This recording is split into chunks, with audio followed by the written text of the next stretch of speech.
This is a 2003 Polaris 600 Classic Touring. So this thing, it hasn't been running right. It sat for about 5 years. All the fuel lines were completely degraded. So I replaced pickup line in the tank, the filter on the end of there. I used Viton FKM, that specialty tubing that's meant to be continuously submerged in gasoline without rotting. Replaced all the other fuel lines, completely cleaned the carbs twice, replaced carb boots, replaced the reed valves, cleaned the exhaust power valves. And this thing still, it would go wide open throttle, but when you go back down to idle, it would just sound like it was like losing fuel, running out of fuel. It would rev up really high and then just die. And you could turn the choke on half and it would run a little bit better. It would sometimes idle, but every time you turn the choke off, it would just die. So, as you can see, there's no motor in here anymore. I pulled the motor. It's really not that bad to do. There's just 4 bolts. Take the carbs off, disconnect the fuel line, disconnect the oil lines, disconnect the battery cables, pull the primary, drain the coolant. Took about a half hour. So, here's what I think is going on. I think it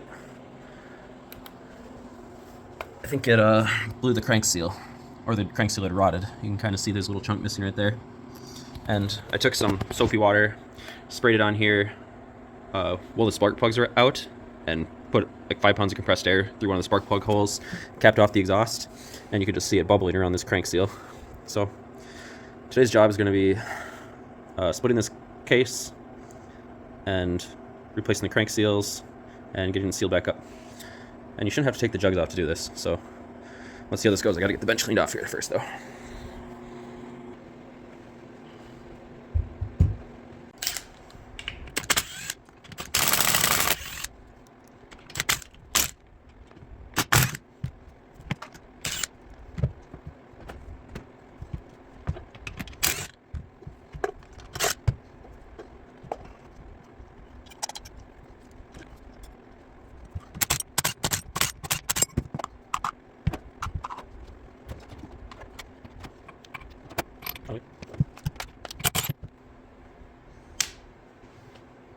Alright, now I gotta get I'm gonna get a puller. Harbor Freight.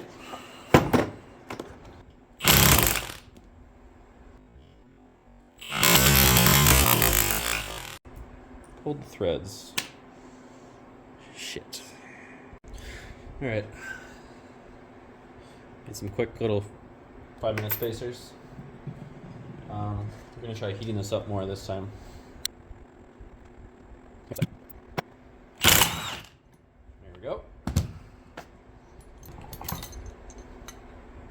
So we got to mark the stator to the case so that we know exactly what orientation to put it back into. But first,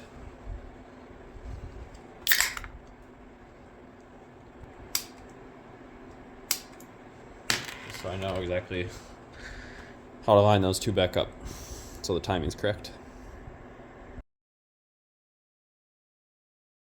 Alright, then I can just loosen these stator bolts, and the entire assembly should just come out with the pickup. And the wires slide right here, slide like this. There you go. There's quite a bit of oily residue in there. I wonder if this side of the crankcase seal was bad also. I'll set that out of the way. Bring in close here, look at this. You know, that looks like there is just a hole. I don't quite know what that's about. Alright, well, we're gonna have to split the case and see what's going on there with that hole, but I'm gonna plug off some of these lines. You gotta spray this down with brake clean to clean off some of this crud before we split the case so that doesn't get inside of it. So these are the 2 oil injection lines for the carbs. That's the pulse line that feeds the fuel pump. So let me cap these off. There's some bolts, and then the oil input line from the tank. Put a cap over that.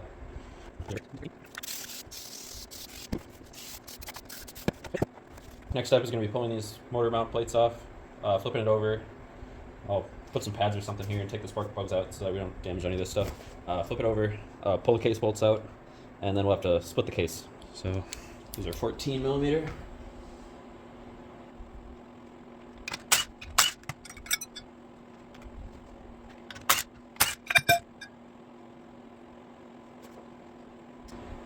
And on the other side, we also have to pull off the starter.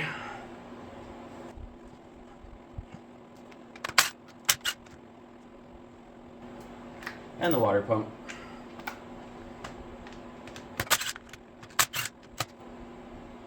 So 3 longer bolts are for the starter bracket, obviously.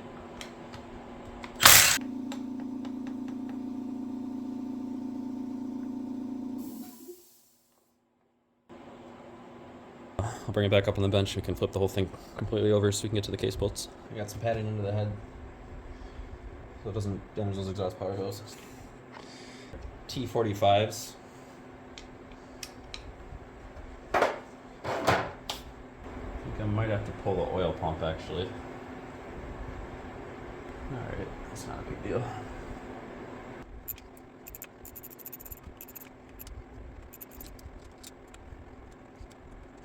So those are just M8s. There we go. Gasket is intact. And you just have to make sure you line up the oil pump shaft. It just has a little key in it there. You have to make sure you line that up straight. So the oil pump had to come out because it was blocking this case bolt. You couldn't pull that case bolt without pulling the oil pump, so we'll just leave that there for now. So that should be the last one. And there's a 10 millimeter over here too. Let me take that 10 millimeter out first. And the 10 millimeter's gone. 10 millimeter T45s.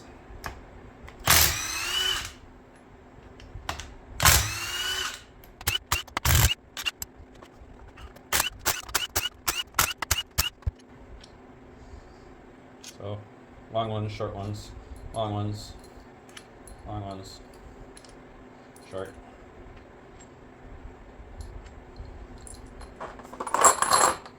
Just one.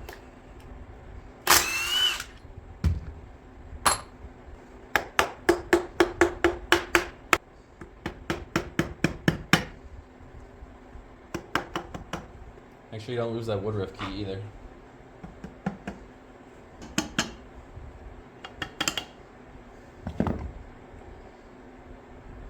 There you go, you can see. This is the little worm gear that drives the water pump on this side, and it drives the key for the oil pump on the other side. These little grooves here is where the crankcase seal actually sits. So that's why you have to split the case in order to replace those. I believe Ski-Doo makes like some people, I've read on forums that you can just get a Ski-Doo bearing and pound it in there, but it's not a good fix. I mean, it's not going to hold. So the PTO side was definitely leaking.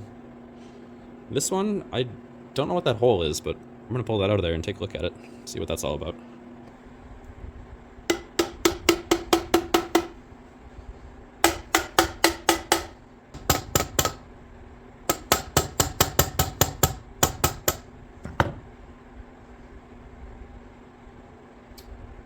Yikes. Well, you can see, oh shit. You can see right there, the entire inner part with the Gardner spring is still on the crank. And this is on the Stator side. So that's what's supposed to seal to crankshaft, and it's supposed to be, molded into this. So that would explain why this thing would not run right. Just sucking air in there.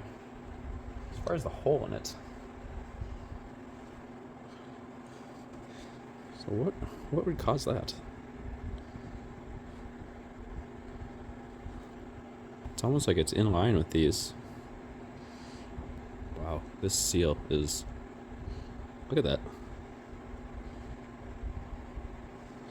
I don't know if the type of gas that was running here was bad or something.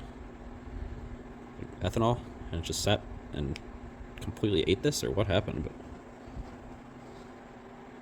you know what? I think when they overmold this seal, they have through holes in the steel piece that's underneath this, and I think each one of these little indents is meant so that the overmolding material will actually bond to the steel. And it looks like this rubber has just been eaten by gas from sitting, from ethanol, that it's just lost all of its rubber properties, so now it's just more of a sticky paste. So once the new seals come in, we'll look at those and compare them to these, but that's bad. I've never seen anything like that. I'll put a quick clip of the gas line that I pulled out of the tank in this video, and it literally just crumbles in your hand. It's terrible. So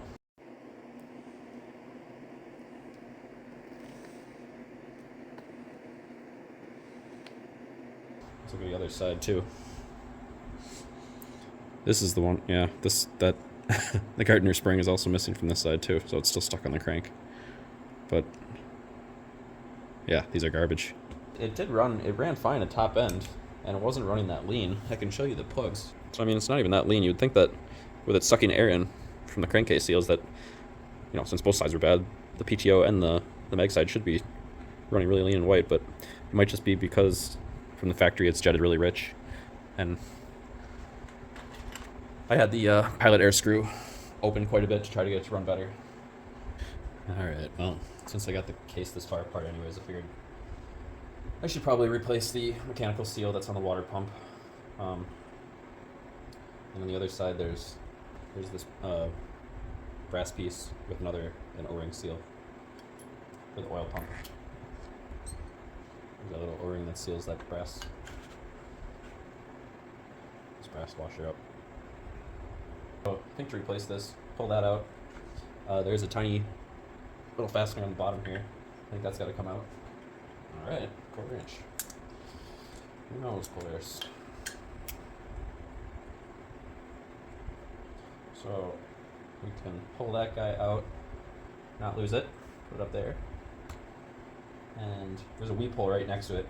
That weep hole is to tell you if coolant's leaking out of there, it means this mechanical seal went bad. There's a spring in there that holds constant pressure on like a sealing face. And if that sealing face leaks, then your coolant will leak from this side, past that seal, and it'll start dripping out here. So if you see a pile of coolant under your sled, could be because this mechanical seal went bad at the water pump. I really thought that would have just popped out.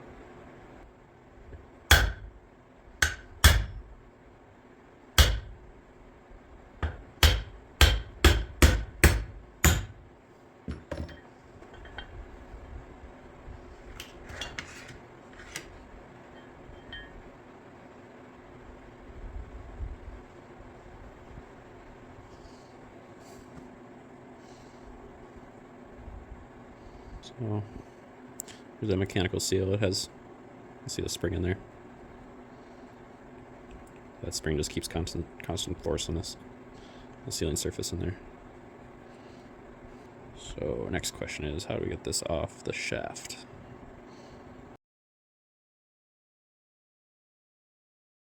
We're gonna have to make a installation tool for the new one also, something that's able to fit over this whole shaft and push on the outer lip of this.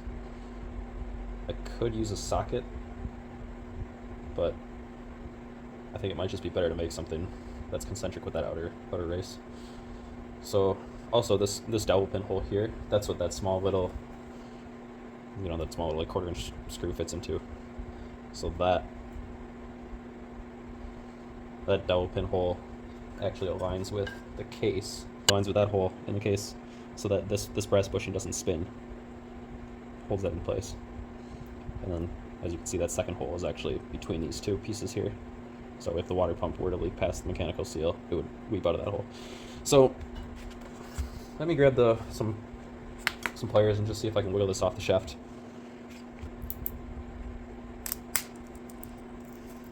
So this is getting replaced anyways, but look at how brittle some of that plastic is. I mean, probably good on replacing this, even if it wasn't completely failed yet.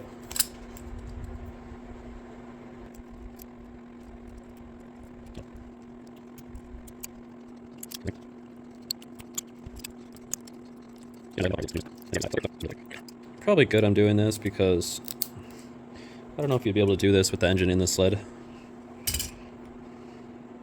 So there's that. Just tear it. There we go. See that? Came right off. Didn't even touch the shaft. So there's another lip seal here. I'll have to see if the gasket kit I bought, it's like Windrosa, if it comes with a new one of these.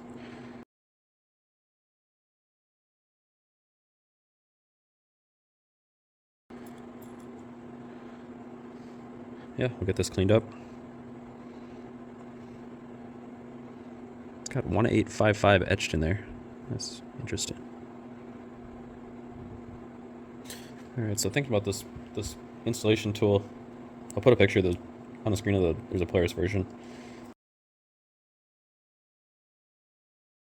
I think I wanted to press on like this outer lip, just in the area where it's actually supported underneath here. I can't tell if the Polaris one actually pushes on the inside of this bushing, or I mean the seal, or if it's on the outer edge here. I think I'm gonna try the outer edge. It looks like I have this blank here that looks like it's just barely big enough. And then it needs to clear this inner part. So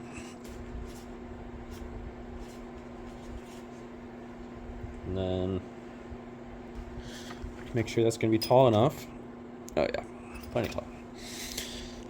And we're just gonna go over to here. All right.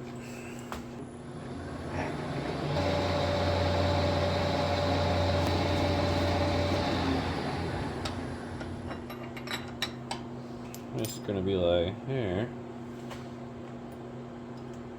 Yeah. That'll do. That should work. All right, cool. I was dumb. Measured the wrong part. Should have measured the largest thing this has to fit over, which would actually be the spring. 1.7. Oh, 1 1/16. Ooh, perfect.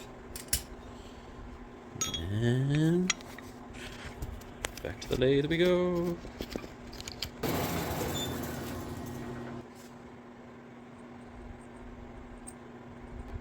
Should go over. Tappy tap tap. Alright, so now I just gotta clean these cases up, get all the old gasket material off.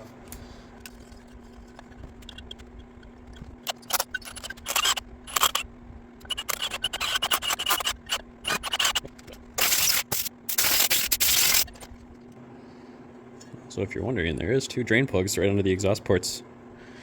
If you ever have your the float in the carb get stuck or something, and fill your crankcase up with gas, you can always pull those and drain it. I've seen here that it has actually another number scribed in here, A974. I wonder if someone's been in here before and taken this crankcase apart. I don't know.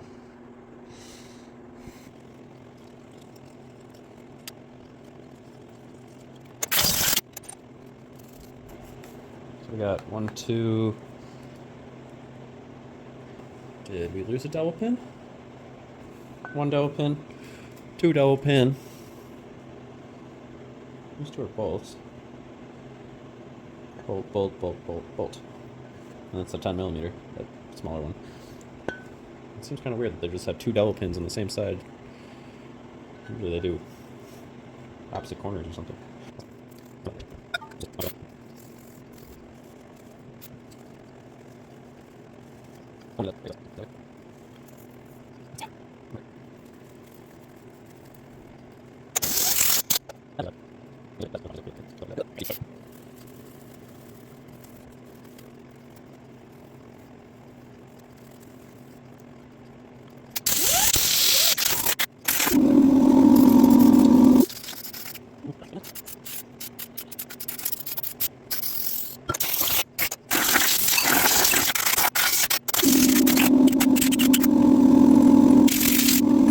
Alright, so we got some parts here. Vertex brand, this is a complete gasket kit for the engine. And this one I had to get in addition because it has the mechanical water pump seal. I also got a Vertex fuel pump rebuild kit. And I did order the Polaris, the OEM gasket, or I mean crankcase seals. They are actually basically identical to the aftermarket, the Vertex ones. They both have TTO stamped in them, so they come from the same factory in Taiwan. Here's the part number for the complete gasket kit, and here's the one for just the water pump. So these are going to get returned. I don't need the Polaris ones. All you're paying for is the label and the package here. So, right, so step one is going to be to get this brass bearing aligned with that the screw hole that this guy goes into down, and get that screw installed.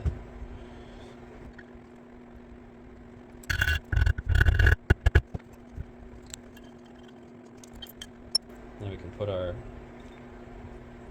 oil shaft, water pump shaft in. This is some 2-stroke oil. Put that on the end.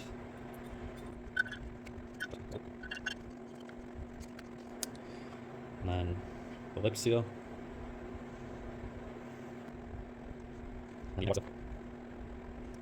And we'll use the driver installation tool here.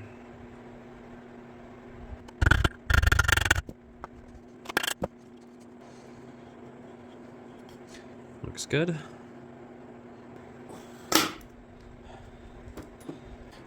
Alright, so we got the 3-bond 1215. Put the case halves together. So this is what Polaris recommends.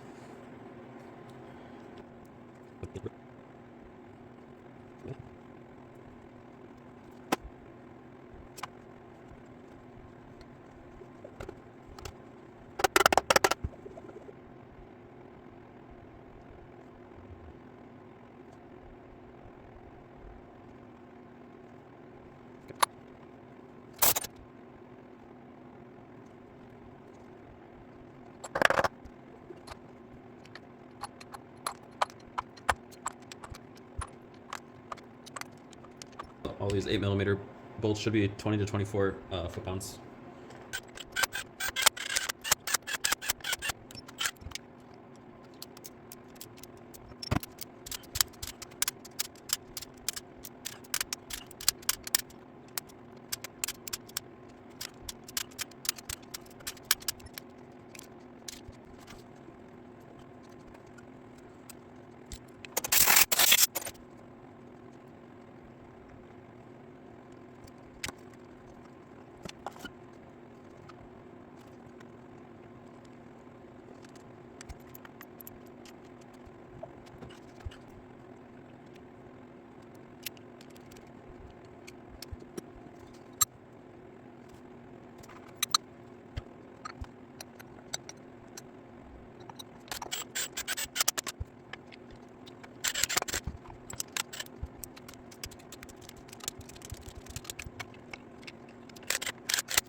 Almost got the engine back in this. Just need to hook up the exhaust.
Alright, we're going to end the video there. Seems like it is idling fine now and running a lot better than it was, so that seemed to have fixed the issue.